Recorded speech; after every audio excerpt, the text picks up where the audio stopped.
Abdomen sign and symptoms, borborygmi, flatulence. Borborygmi.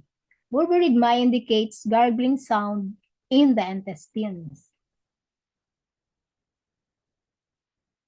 Liver chi invading the spleen. Borborygmi that comes and go according to emotional moods and are not relieved after diarrhea. Abdominal distension, alternation of constipation and diarrhea, irritability, sighing, pulse, wiry on the left, and weak on the right. Damp heat in the intestine. Borborygmi, loose stool, with foul smell and mucus burning sensation in the anus. Thirst with no desire to drink, sticky taste, sticky yellow tongue coating, slippery rapid pulse. Damp phlegm in the intestine. Borborygmi, loose stools, feeling of abdominal fullness, feeling of oppression of the chest, nausea, vomiting, mucus in the stools, swollen tongue with sticky coating, and slippery pulse. Spleen and kidney yang deficiency. Slight borborygmi. Loose stool, backache, dizziness, cold limbs, tiredness, abundant pale urination, pale and wet tongue, deep weak pulse. Stomach and spleen deficient and cold.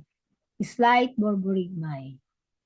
Abdomen and epigastrium feel cold, loose stool, cold limbs, tiredness, pale and wet tongue, deep weak pulse. Spleen chi deficiency. Flatulence. Spleen chi deficiency.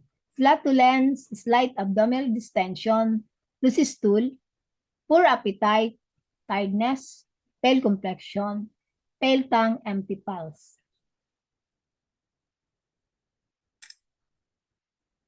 Liver chi invading the spleen.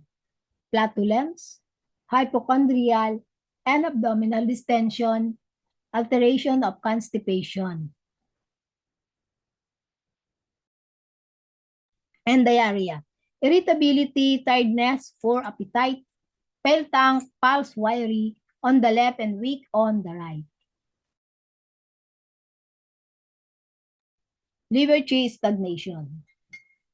Flatulence,